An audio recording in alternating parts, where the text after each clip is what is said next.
welcome to Tub Talks with Damon. My very special guest in the tub today is influencer, leader, and amazing human, Terrel Raimonda. You make me sound so nice. You are nice. You are nice. I'm so glad to have you here in the tub. It's great to be here. Your messages about body positivity, being gay, joy, just resound for me. And I see your messages, and I think this is exactly the kind of influence and impact I want to see more of in our community. So I want to thank you for being here. Of course. Thank you for having me. The first question, however, you asked my guests. Yes. It's, I know this one. You know what this is. What do you like most about your body? Honestly, I feel like in terms of parts, it changes like daily. But overall, I mean, all of it. You know what I mean? Like I love everything about myself, and I say that because like it's taken time to get there. You know what I mean? Like it wasn't even there were times where I was obviously where I looked different. Long story short, I used to be a model, so like there are things about my body and with my body that weren't always like good things for me, like in my head. So to get to a point where I feel like I love it all, I love it all. I love it all because it's all me, and I love me. I love hearing that. So you're saying when you were younger, were you less accepting of your body? In a sense, but I think it was more so because of just how everyone else like viewed it. And like I said, I started modeling when I was probably like 18 or 19, and I did it, for a long time. So like to have other people sort of like pick you apart in certain body parts and certain things in certain areas and just things. What areas would they pick apart? Like just like I'm not the tallest person. I wasn't a runway model, but you know what I mean? Like just, I've always had like big legs and a big ass and like, like just things that caused me to feel a little bit like not ashamed, but just like a way about like why can't my legs be smaller? Why couldn't I be like taller? Why couldn't this be that? Why don't I have the abs that I wanted, even though I had abs at the time? But like, you know what I mean? So you didn't think you had them. So like you had them. Right, like so like in my head, just from outside influence and just like the industry itself, it was more so like looking back now at some of the pictures and some of the things, it was like, what are you talking about, bitch? Like you had like all the things that people were saying you should have worked on or didn't have.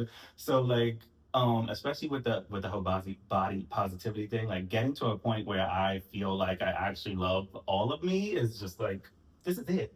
You know what I mean? This is it.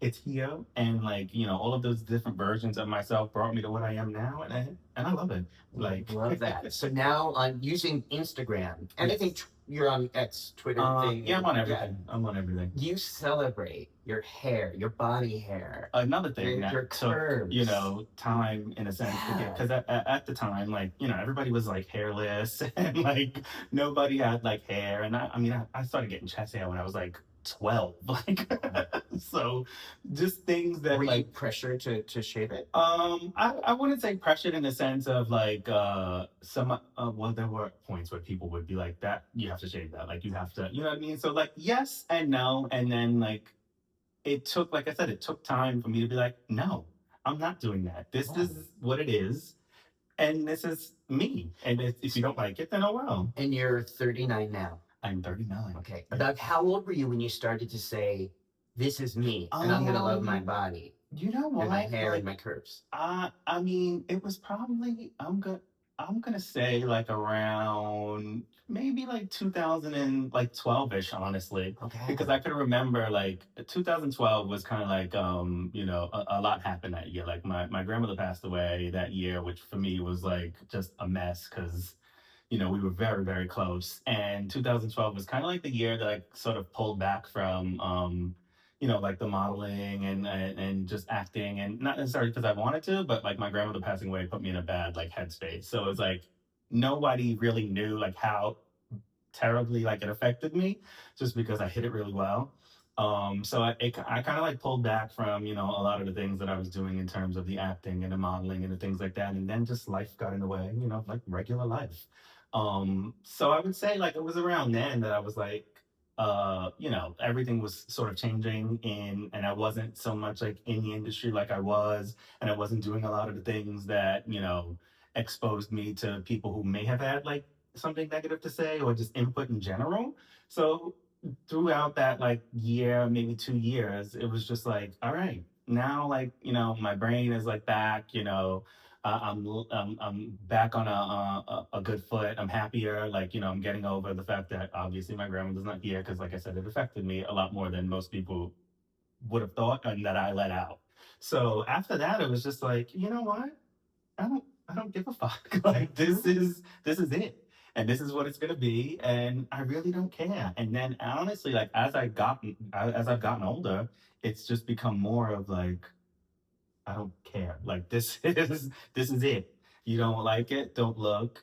I'm not. I'm not putting myself out there for anyone, so to speak. If you see me out there, doing a thirst trap or doing whatever, it's because I felt like doing it. It's not for anyone's like.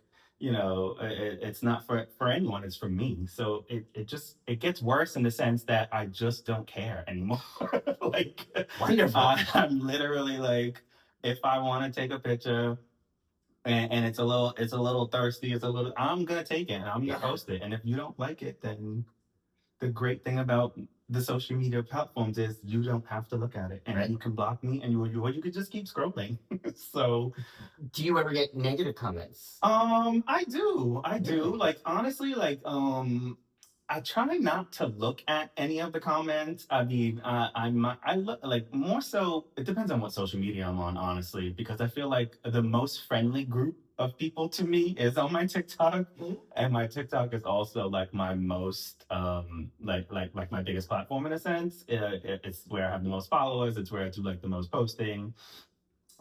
So my TikTok crowd is like pretty nice. I don't really get anything like too crazy. No one says anything crazy. To my face at least. Maybe on Instagram. Instagram might be sometimes a little bit more dicey in a sense that somebody might comment a little something like weird. But like honestly, like I said, I am of the mindset now that I really just don't give a fuck, and I don't. I'm trying to curse a lot. I know it's YouTube. That's fine. I'm You a, can curse on if you know me, you know I Yeah. curse like a sailor. Yeah. So I really just don't care, honestly. So like if I see it, um I'll probably erase it, honestly, Mhm. and either block the person and just move on with my life because who cares? Right. There's so many keyboard warriors Uh-huh. that, and in the grand scheme of life, you're not paying my bills. Mhm. You're not giving me any money. We don't sleep together. Why do I care? You know what I mean? So like you can say, oh, you shouldn't have posted that, or this is why you do. I don't care. I'm gonna probably not acknowledge it, delete it, block you, and just keep scrolling. And then do you hold on to it and think about it a I thousand times? used to. I Okay. used to, but like I said, So what changed? honestly, I don't know if it was just age or just. I mean, I don't know. I don't know. Like, and I'm relatively like new to TikTok too. Like I said, it's my biggest platform, but I had it, but I didn't start going on it until like 2021. Really, maybe sometime during the shutdown because we were all home, and that's when I started working from home, and like I had nothing to do, so to speak. So it was like that's when I really started like scrolling it. But as far as like posting, I didn't start posting until like 21 or 22, maybe. Yeah. And honestly, like it helped me in a sense, like my with my confidence and just with not giving a shit about anything. Because when I did post something, it was because I wanted to. It was something I felt like posting. And in the beginning, and like I said, now most of my comments and my interactions with people on TikTok are all like positive. Yeah. So it helped me like lean into the not giving a fuck even more. You know what I mean? So I think that just coupled with like age, and then like I feel like in my head I always deduce things to it being like in in in my real life. You know what I mean? Because although like I might be posting and I might be online like constantly, I can make the space in my brain to realize that they're two different things. And even though like I post like my real self and everything you see online like is me, it's not real life. You know what I mean? Mhm. Like it is, but it's not. Like, what are the differences? I feel like when you're, even if I'm posting something that's like real and like actually happened, it's still a production. You know what I mean? You still you have to set your phone up, you have to set your camera up, you have to do, you have to make sure your sound's right. So it's still, even though it might be something real, it's still a production. You know what I mean? Whereas like in real life, when you're really doing something and you're not posting it, you're living it, you're in it. You know what I mean? You don't have a chance to be like, okay, I got to set this up. I'm gonna say this. I got to think about this. So it's my posts for me anyway are like real life, but it's like not real life because it's still setting up a production. You're doing Right. something and you're producing the video that you're making. So if it's not affecting me like in my actual real life, like off camera, then I don't give a shit. Like so people can say what they want. They could when I post something, it's there. I put it out and it's I let it go. I forget about it. So if someone does say like something negative, like I said, 99% of the time, I'll ignore it, I'll block it, I'll remove it. Just because like that's not the platform that I set up here. And yeah, it's your right to say something and it's your opinion and to whatever, but it's also like that's not what I want people to see. And like for whatever it is that you're saying about me, I don't give a shit. But like I want people, like I'm all about keeping my socials and even in real life, like I want people to be uplifted. I want people to be happy. I want people to be joyous. I don't want people to think about like negative things. Like we have enough shit going on in the world to be thinking about somebody commenting on your body or saying something they don't like about you or like who cares at the end of the day? Well, what are some of the positive things people say about your body?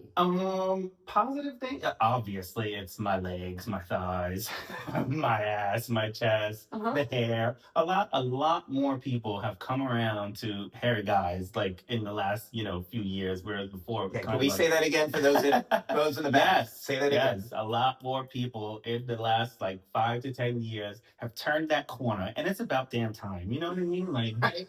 It is what it is. Like hairy people exist, and you don't have to like it. But if you do, great. I think most people do. Now, like it's become like a. I think it's always. Whereas, I just think that we were told not to for a while. Right, like that's what I'm saying. Like, back in the day, I worked in nightlife. I was a go-go dancer. So it's like back in the day, you felt more pressure to be like hairless and muscular and like.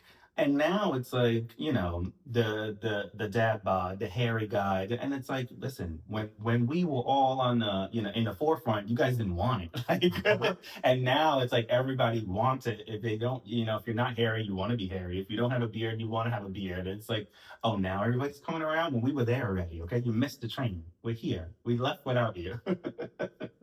But so yeah, that's a lot. That is a lot of the comments that I get. And like it's positive to me. I'll take it. Wow. Like I love it. I love in your post you embrace thick. Absolutely. As a positive, affirming, sexy word. Absolutely, because you should. And it's like I could remember, like I said, I was in the industry. I was modeling. I was dieting. I was working out like crazy. I was doing, and it's like. In terms of my body and just the way that I feel, once that pressure is like off of you, it's like, yeah, bitch, I'm never gonna say no to a cookie. I'm never gonna say no to the pasta. Like I'm half Italian. I gotta eat the pasta. You know what I mean? Like my husband's full Italian. We gotta eat the pasta. I'm never gonna say no to a cake, a cookie, some pasta. Like I'm gonna eat it. Why be miserable? Like life's too short. I'm gonna eat the cookie. I'm gonna eat the cake, and it's gonna go where it goes. And this is gonna be the body. The body's gonna be what the body is, and you better love it. Beautiful. That's the entire synopsis of all 200 episodes of this show, by the way. That's exactly what I'm trying to love it. Share in the world for 4 years now. Because, I mean, how does that feel to be liberated like this? I was just going to say, it's very liberating. And like when I post and when I post something, whereas like before when I felt that pressure, it was like, oh, the stomach's going to jiggle. This is going to jiggle that way. This doesn't. I don't care. Whatever's gonna move is gonna move. Whatever's gonna jiggle is gonna jiggle. And I'm gonna post it because I don't care. Like I am happy, and I feel like at the end of the day, if you're happy with yourself, it kind of becomes infectious. You know what I mean? Like, and that's how I like people to feel when they come onto any of my pages or when they see anything. It's like if you see me dancing, if you see me saying something, if you see me yelling or ranting or whatever, like there's gonna be some sort of funniness in it just because that's how I deal with like life. And even when it's something terrible, like that's just like a family thing. My family's like that too. Like we'll be joking at, things that we shouldn't be joking at because that's how we cope. So I feel like when you leave my page, I want you to feel good about yourself. I want you to feel just good. Like, so I try not to post anything that's like down or like, too heavy just because there's so much going on in the real world that when you're scrolling, whether you're doom scrolling or whether you have a minute, you're on a lunch break, why are we thinking about the terrible things? And Mhm. not to say don't think about the terrible things, but that's what we're coming to social media for, is a little bit of escapism to get away from all of the terrible things we're seeing every 5 seconds. Mhm. So that's what I try to put out. I try to put out happiness and joy and people being happy. And themselves, Yes, absolutely. dancing, Absolutely. dancing, Absolutely. dancing to with pride rainbows, Yes. shirtless, Uh, and, jiggling. and That's a it's thick, out hairy there. man. That's it. That is it. You're gonna see it, and if you've Yes. never seen it before, you're gonna see it today. Yes. Yes. What would you say to someone watching this who feels like they can't be liberated this way, or feeling constrained or afraid of being liberated? Do it. And that's what I said earlier, like how TikTok kind of like helped me with that also, because once you start like being real in a sense, and you take away some of that production, and not production like in you're making a show, but when you take away some of that production in the sense that like you watch it back and you're like, oh my God, this is moving, this is jiggling, that looks terrible. When you just do it to do it because you feel it and you want to do it, that helps you like get past it. And when I started posting and I saw people like responding positively to what I would have felt like was too much stomach showing or something moving a little too much or like, oh, all that hair I'm show. When the positivity starts rolling in, that kind of like helps you push the bar and get more into just loving yourself and everything that it is that you have, whether and that's just that feeling is something that you really can't like deny in a sense. Like once you start to feel happy with the things that you sort of felt negatively about or someone may have pointed out to you that were wrong, you it just kind of helps you move the bar. Especially when you're modeling. Absolutely. Yeah. It just kind of helps you move the bar and you start to forget about the negative things and you just live in the moment and you feel the joy and you keep that feeling. That's what I try to do. And you do it. I mean, you exemplify that. I try. And I think when people look at your post, look at your TikTok, look at your Instagram, they're going to see that energy. Even when there is something troubling happening or something's Yeah. upsetting you or troubling you about what's happening in the news, there's still very much a hopeful, joyful energy in the undercurrent That's what I of try. that. That's what I try to do. Yeah.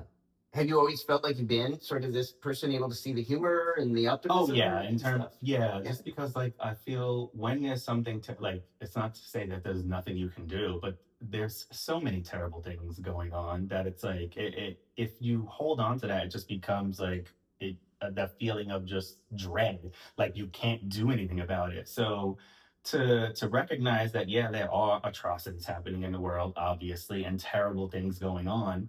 I don't like to stay in that headspace because then you just fall down that rabbit hole of like terrible thinking. You know what I mean? Mhm. It's like you start to think about one terrible thing and another terrible, and then you kind of just fall into all things terrible. And you may forget to look around and realize that you have things in your life that are happening that are good, that should be joyous, that should be celebrated. So for you to feel like, oh, there's people dying right now and I'm celebrating this, you can't live like that. That's no way to live. It's like you can recognize that there are terrible things happening. You can recognize that there are terrible things going on. You can recognize that you may want to have a hand in trying to, make it less.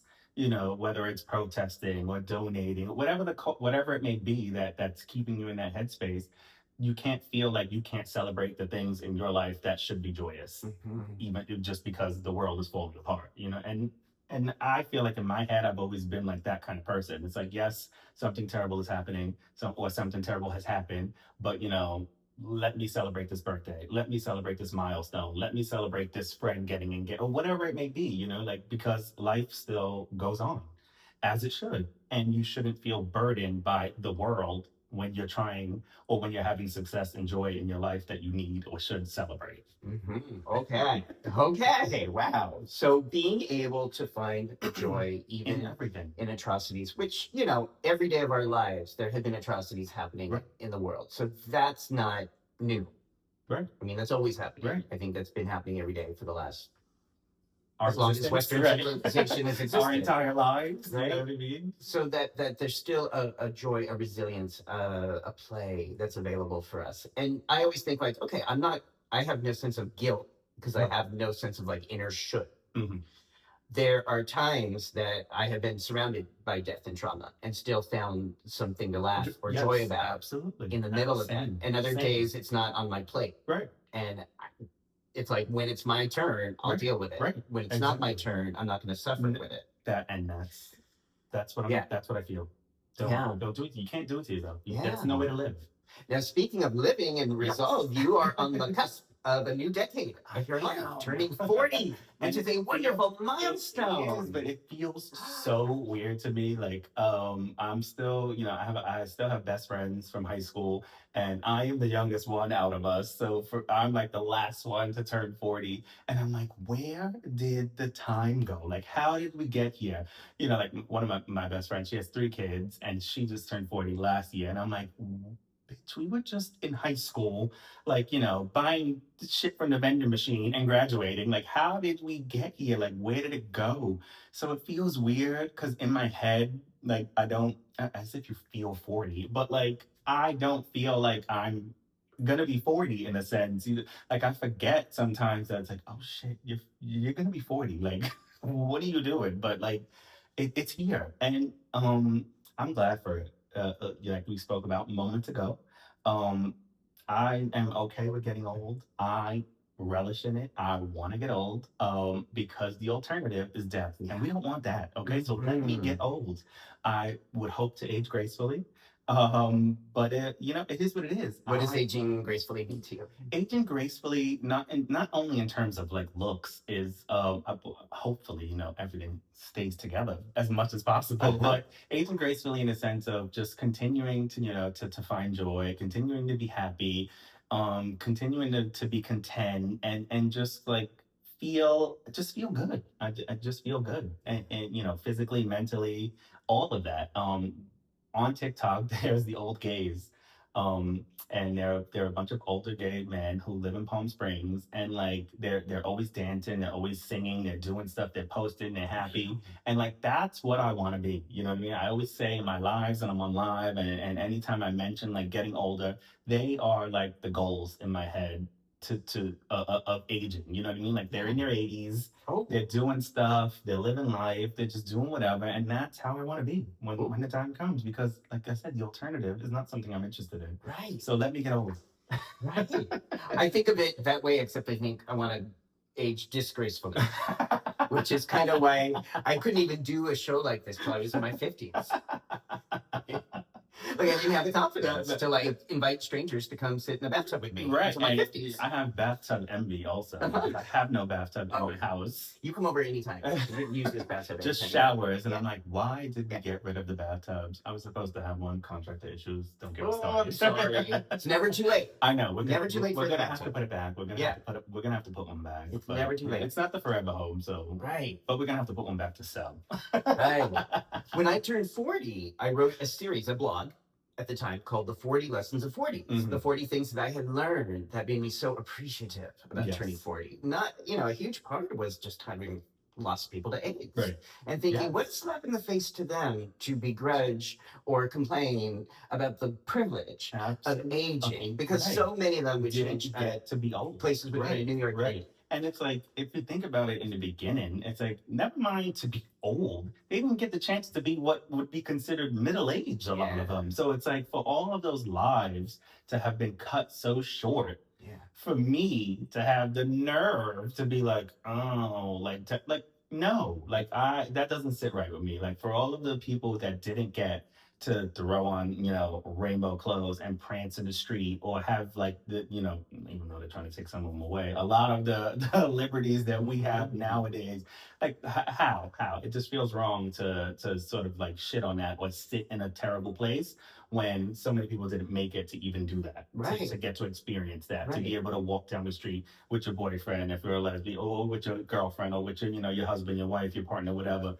They didn't get to do any of that. They didn't get to experience the joys of it being celebrated. So to live in that headspace of, no, we're not doing that. We can't do that. We can't do that. I'm so grateful. Absolutely. I'm really grateful, Absolutely. and really didn't think, because there was no cohort necessarily, not a lot of role models for men in their 50s who were gay and out and proud and sexual and playful. And so I'm so glad I get to be part of this sort of historically unprecedented generation doing this, kind of creating this. Absolutely. And that we're doing that. I mean, I think your images, your celebration gives people, like, there's any 20-year-old can see, oh, this is what my life can be like. This is so good. I can enjoy my life at all ages and sizes. Absolutely. Yes. Absolutely. And that's what I think we have this opportunity to do with social media. Agreed. So I love that you're taking that on and approaching turning 40 and in this way. You say it like that and it sounds like so profound, but like in my head, like, even like I said, when you asked me to come here and do this, I'm like, nobody cares about me. Like, so like in my head, when you say it like that, it's like, oh, you know what? He's right. But for me, it's just me. Well, imagine if you were 20 and had you to look up to. Right. So it's like, yes, you know what I mean? When you say it like that, it's like, yeah, because when I was 20, that wasn't really a thing. And that, we're of two different generations. So it's like, even for me being younger, like that wasn't a thing to see somebody. So it's like, yeah, for me, it's like, how you say it sounds like more profound, but for me, it's just me. And that is profound. I mean, that's the simplicity and the beauty of being authentic. Right. That when you're it doesn't being feel like I'm profound. doing anything because it's me. You know what I mean? Like that's just me. But it also has impact. Agreed. Right. So that's the beauty of that simplicity, is celebrating and being your authentic self. Almost make it self. On social media. Almost. I mean, again, I think you're being you. I think it's generous to share your time, your energy, your body with the world. Yes. So I've been a therapist for almost 30 years, and I can tell you the only thing that really hasn't changed that much from 1996 to now is body dysmorphia. Yeah, it's that. And I want to see that change. Right. And I feel like it's not like I don't have it. You know what I mean? Like, absolutely. I don't know anyone who wakes up every day and is 100% happy with their body, and that's on both ends. Like, I have friends who are bodybuilders and friends who are still in the industry and what society would say the perfect body, and they are not happy with it. So like it goes both ways. It's like you can be what society says is the perfect body and be completely unhappy with your body. That's right. And you can be what society says is the worst body and be completely happy with your body. So people think of it in the sense of like the body dysmorphia in the sense of it only being people who are not fit or who are fat or who don't have abs or who don't have this or it's not. It goes both ways. So for me to say that I wake up every day and I'm like happy with everything that's jiggling or something that might be a little too whatever, no, but I'm still gonna do it because this is it. And like you said, like so many people didn't get to this point to be like, this is my body and to be celebrated or to celebrate it. So it's like, in the grand scheme of life, in my real life, that's not like online, if it's really not affecting me, I'm happy.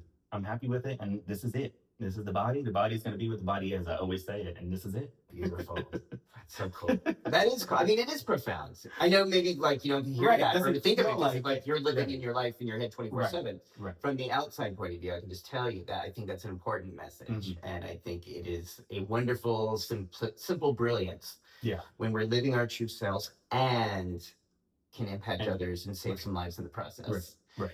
Another thing I get asked a lot from people who watch the show and in my therapy practice is, what are the tools for creating and maintaining a steady partner-husband relationship throughout the lifespan? Yes. This is something a lot of gay queer men struggle with. Yes. And in some ways we're sort of liberated from the Right. traditional Yes. Yeah. one-dimensional heterosexual model, but on the other hand, sometimes there's a lot of choices and people Yeah. feel overwhelmed and confused It, by it how to connect. absolutely. So like for me, the short of it is, my husband is actually the first man that I've ever dated in my life. Wow. So prior to my husband, I only dated women. And it wasn't necessarily because like didn't, for me, especially like after like my teen years, I always in my head didn't have a preference in terms of who I dated or what I did. It just was always women. It's just the way the cookie crumbled at that time. You know what I mean? Like it wasn't men wasn't something that I necessarily like pursued.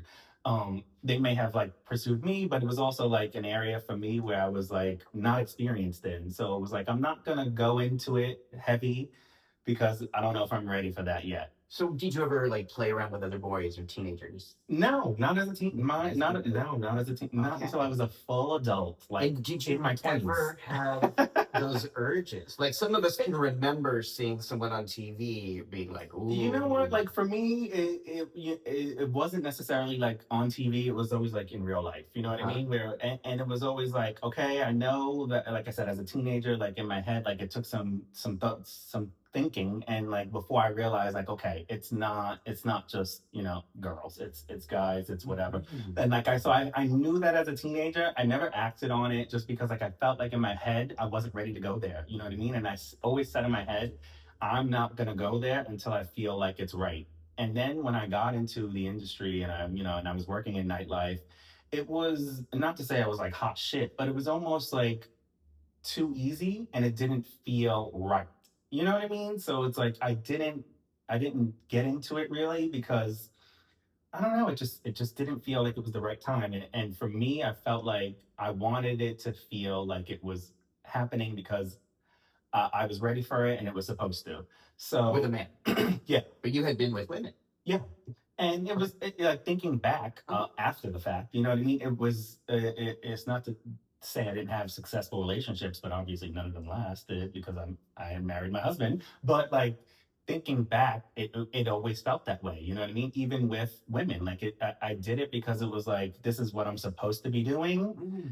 What you should be. Right, what I Yeah. should be doing. Yeah. And even if if that relationship didn't feel right, I would exit. You know what I mean? Like I would leave and not necessarily always know why it didn't feel right, and it was just because it didn't feel right. You know what I mean? So I didn't know where I was going to end up with, or who I was going to end up with, rather, whether it was a man, a woman, a they, them, or whatever.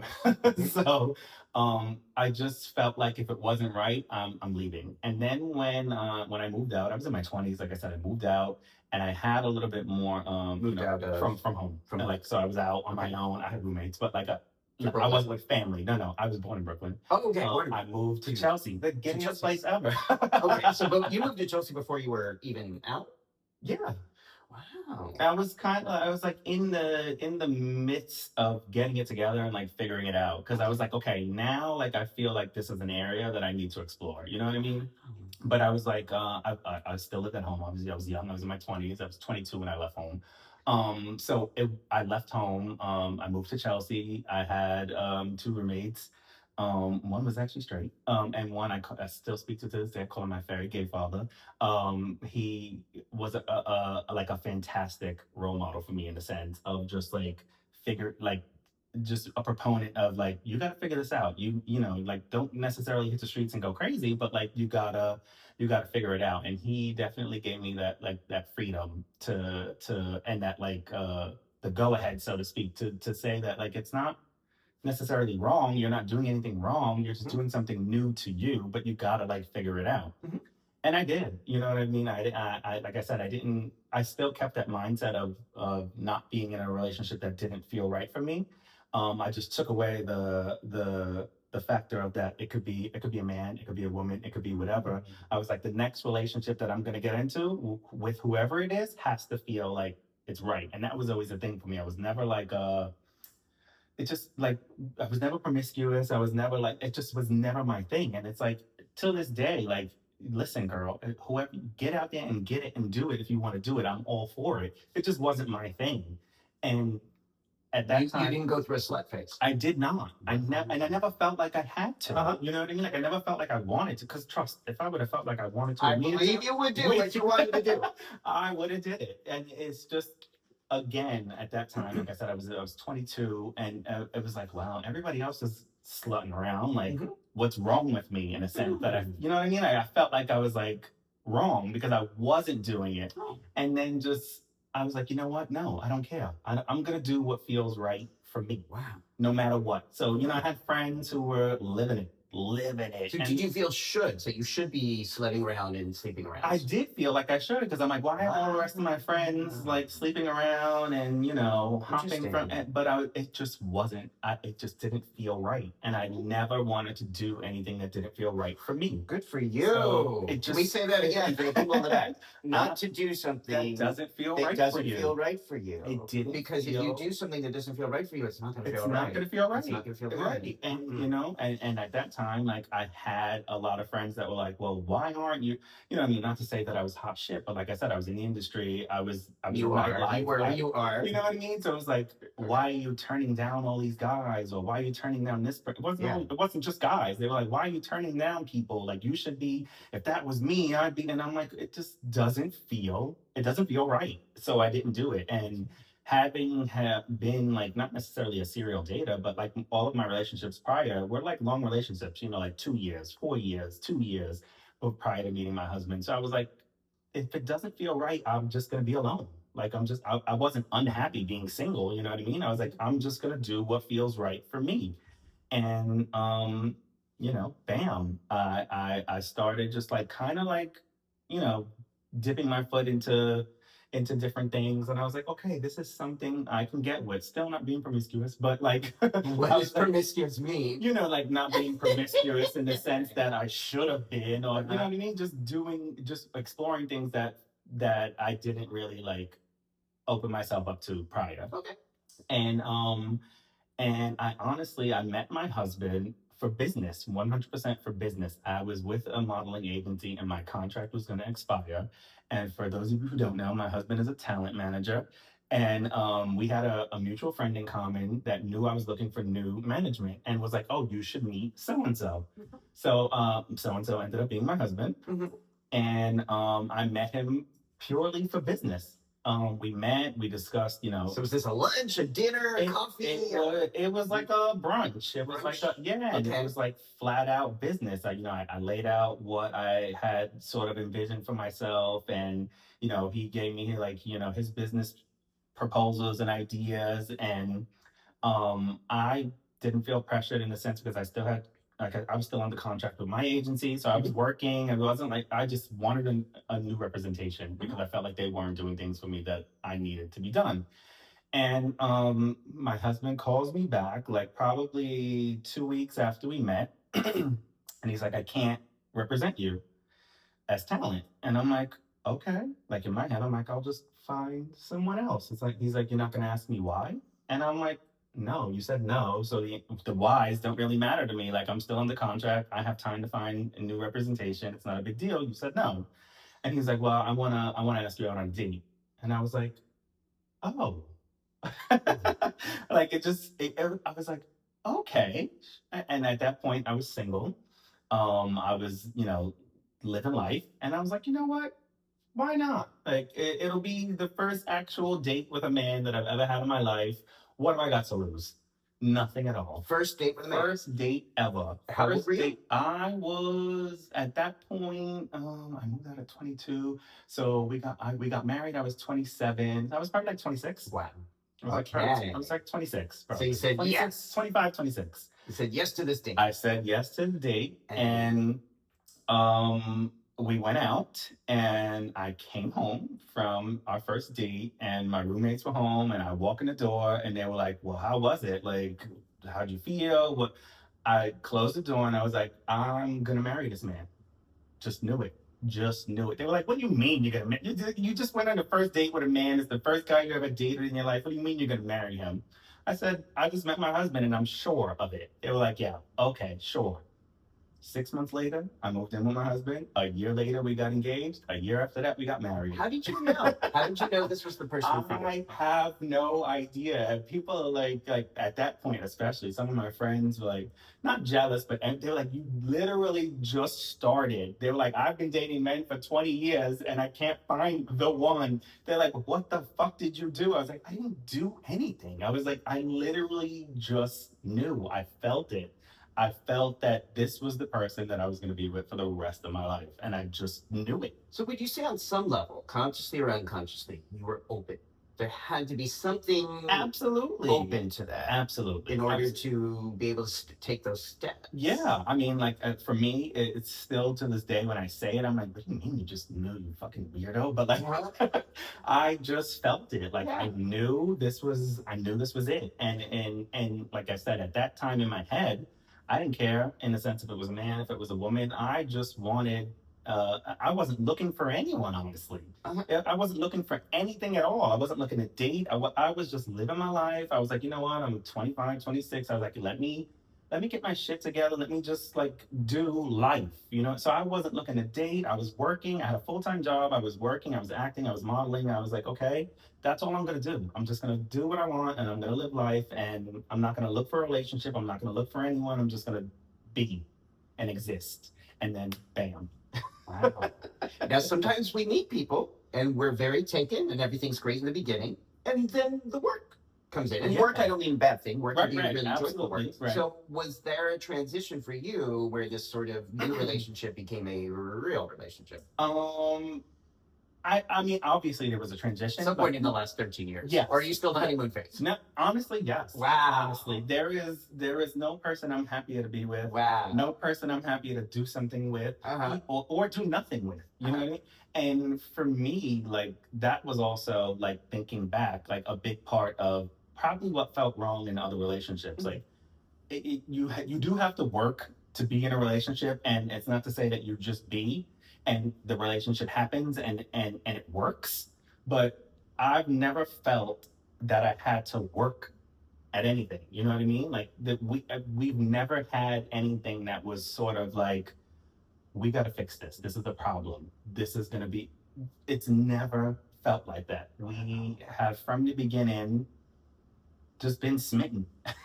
Is he someone who's been in other relationships or learned from other relationships? Yeah. He was in I mean, he was also a long-term like dater in a sense. Prior to me, he was actually engaged, and he was with that person for probably like 8 or 9 years.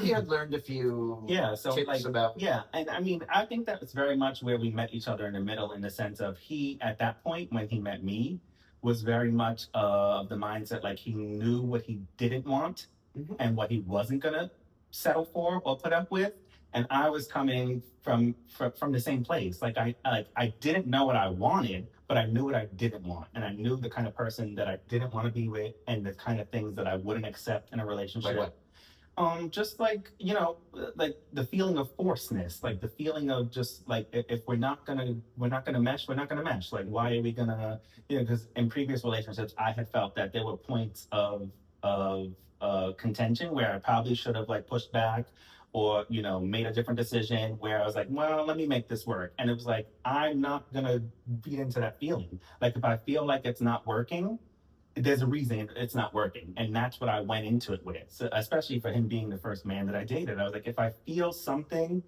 that is pushing me to feel like it shouldn't be, then it's not going to be. And I was like, we'll just go with it, and here we are, 13 years later, still going with it. What kind of pasta do you like? You mentioned pasta. Listen, you can tell by this belly, I like all the pasta. I'm gonna. He's a good cook. He is a good cook. I have not had to cook a meal. I can cook too, but I have not had to cook a meal, I would say honestly, in 10 years. Wow. He makes pasta every Sunday. It's usually, you know, he knows at this point, 13 years later, he knows what I'm gonna eat and what I'm not gonna eat. Which is pretty much, I'll eat everything. What's your favorite? Except for mushrooms. I don't. Oh my God, I saw that. No, I absolutely hate them.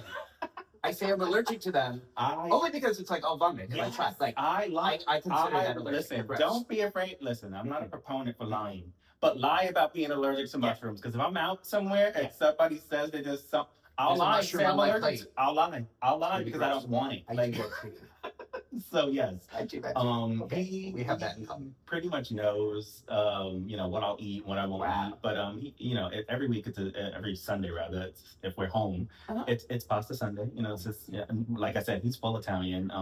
So every Sunday was pasta Sunday for his whole entire existence. For me, I'm half Italian, so it wasn't always pasta Sunday. My mom's Italian. I did grow up with my mom, but it wasn't always pasta Sunday. But I'll eat it all. I like all the pastas. Wow. I am a fan of all of them, all the sauces, all the anything. I will eat it. Oh, Unless it's a mushroom. unless it's mushroom. We ain't doing mushrooms. We're not going there. We're not doing So, mushrooms. if someone's watching this and thinking, how do I find the person for me? How Yeah. do I find the I one? have And this then how do we conversation stay a lot. together? Yes. I have this conversation with a lot of my friends who are dating and are still like in the world. And I know it's rough in this dating world. I see like I said, we talk about it. I see the messages. And not necessarily just on the apps, but just even also in life, like real, text messages, not just, Grindr and all the rest of the apps and dating apps or whatever. But I know it's rough. It is rough in those dating streets. But like I feel like for me, like I said, it happens when you're not looking. Like I feel like if you're not hyper focused on finding someone, then you kind of just find someone. Like if for me thinking back, if you're not thinking about, oh, the person that I'm with has to have this job, has to have this stature, these finances, or a home or a car, or when you're not thinking about all of those things that society tells you the person you're with or the person that you're gonna be with should have, then you just get to be, and you get to exist. Like I didn't give a shit I didn't know what he had. Like I didn't know what he was doing. And I mean, I knew his job obviously because we met for business, but like in my head, I wasn't thinking about, does he have this money? What kind of car is he driving? I was thinking about if he was a good person, if he had a good relationship with his mom, like how he treated his family, how you treat animals, how you treat, waiters. Waiters, I mean, Right. Oh, I was like, that's a big thing for me. I A don't very give a big thing. shit what he Yeah. had. Like, and like at that first night, like I don't know, I felt like it's not like I needed to be protected or like there wasn't anything going on like traumatic in my life at that point, but I felt safe. Like I felt like this was a person that even if we weren't gonna date, like this was a person that was safe to be around. This was a person that I could be around and be me and not be judged and say whatever and just be and do whatever. Like he just felt safe and felt like I could be and just be myself. And that was a feeling that I didn't feel necessarily with anyone else prior. And so that was part of me just like knowing like that this was my person, and I was right. Wow. So I tell my friends all the time, I'm like, don't get enthralled in where society, because you might not even be thinking about it. You might just like society has been telling us like so much shit for so many years that there's things that you do and choices that you make that you don't even realize you're making because you're pressured to do so. So when you give yourself that freedom and that ability to just like be and not give a shit about what people and society is telling you should have or you should do or you got to do it now or this has to be done by this age or that, then you just get to be. Yeah. And that's how you find your people in general. I feel like that's how you find lifelong friends, that's how you find relationships, that's how you find just your tribe of people, is when you're going through life not giving a shit about what should be or what other people tell you have to be done. When you're just living and you're doing and you're being your authentic self, that's how you find all of your people. That's how I find most of my friends. That's how I found, well, I didn't find him, we found each, but whatever, you know what I mean, like that's how I feel like you find your meaningful relationships in life, is when you're being yourself and not taking in any of those things from the outside world that are telling you should be, need to be, gotta be done. When you're just living and you're being, you find it and you find your people. Okay, that's so beautiful. So just to recap this, the sequence of order here in which this typically happens, Yes. In which it happened for you, Mhm. you found ways of being Yes. you, Yes.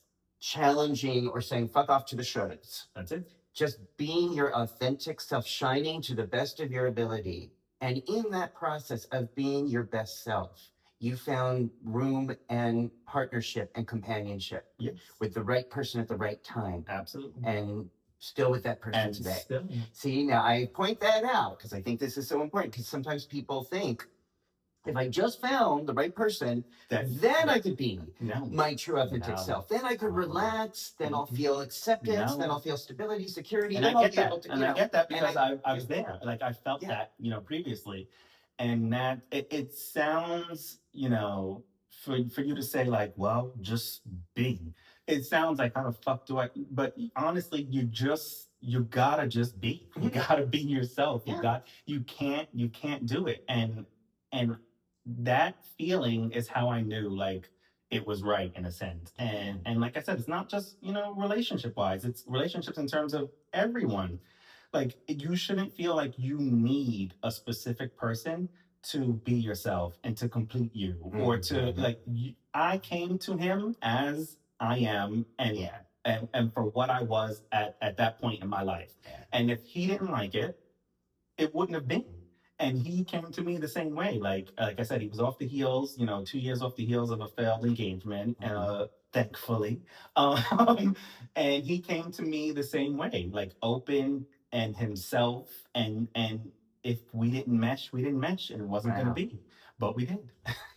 Have you found, are there any spiritual or mental or philosophical practices that help you to be yourself? Has that ever been? No, like I'm not necessarily like I grew up Catholic, but I'm not necessarily like a religious person, or even a spiritual person in that sense. Like I really it's just it sounds like so simple, but it just I really just don't give a fuck. I go off of how I feel.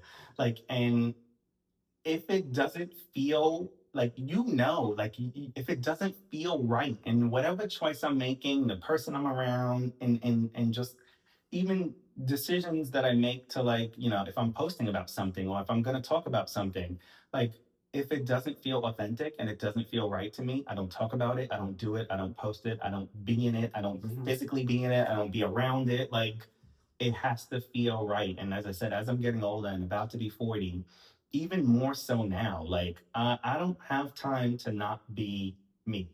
And I don't have time to not be authentic. And I don't have time to smile in people's faces who who I may not like for whatever reason. Or if we disagree about something, I don't have time to placate. I just don't feel it. And I've always been like that person, and it just got stronger and stronger. Like, I am not the kind of person that placates. If I feel something, I'm going to tell you. If I don't like something, I'm going to tell you. If I like something, I'm going to tell you.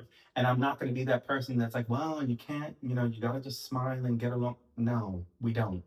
We don't have to agree to disagree. I can tell you to go fuck yourself and move on with my life. And you can do the same to me. Like, we have free will. Like, right. So I wouldn't necessarily say spiritual. It's just, it comes more from a stubbornness and just me not caring so much that I'm gonna just be. And if there's something that hits you wrong, either tell me or don't. If you don't, and it's gonna be the same way. I refuse to be around it or in it if it doesn't feel right. And that's just kind of what I let guide me in life with everything. If I don't feel like it's right, I don't give a shit what it is. It's not right. I don't want it. And I don't want it near me, and I don't want to be in it. Wow. Words to live by. I love that. So for people who are watching this and want to continue to follow your journey and hear what you're thinking and feeling and see this amazing body dance around in action, and the best, we're going to link your Instagram here, yes. TikTok, yes. And any other ways that you have for people. Oh, Twitter, everything. I'm literally on every platform. My name is the same on everything. You can find me everywhere. You'll see me. But yeah, TikTok is kind of like where I spend a lot more of my, like I said, just because my community is bigger there and it's my biggest platform. So TikTok is really like the number one place to find me, and then secondary would be like Instagram. But I'm on it. I'm on it all. Okay. Are we still gonna have TikTok? Is this thing But going that's on? what I'm saying. Who knows? At Okay. this point, he did do the he did do another stay in a sense of giving them like more time to get their shit together and sell the company basically. So we're on another stay for now. Okay. I just joined it. Yeah, I just started following you. So you may see me on there, but I'm still old. Yeah, I'm we're certainly we're, not we're doing it. on another Yeah. stay right now Yeah. in the sense of nothing's gonna change for now until either he feels like it or until whatever. But yeah, secondary will definitely be Instagram. Great. But like I said, I'm everywhere. I'm on everything. Okay. You'll see me whether you want to or not. Thank you so much. Thank you for taking time to come over here, Of course. share your life, you. share your insights. Like, thank and you for having inspire just, people. like I say, I'm just a bitch from Brooklyn. So I never think anybody cares to sit and hear what I have to say. So thank you for having a bitch from Brooklyn just to express myself and my opinions. You know, you're a bitch from Brooklyn who I wish had your own daily talk show. Hey, You know, one day, maybe. we lost Wendy on the talk show circuit, so Listen, in a it's perfect time for world, Terrel, in a perfect our purple world. chair. Yes. Yeah. So if you like this interview, please subscribe down below. There's about 4 years of interviews of people sharing how they're learning to live and thrive and celebrate life, even during very difficult times and sometimes going through pain. And we're just going to keep having these conversations As we and should. getting through this together. That's it. All right, everybody. Thank you for watching. Bye. Bye.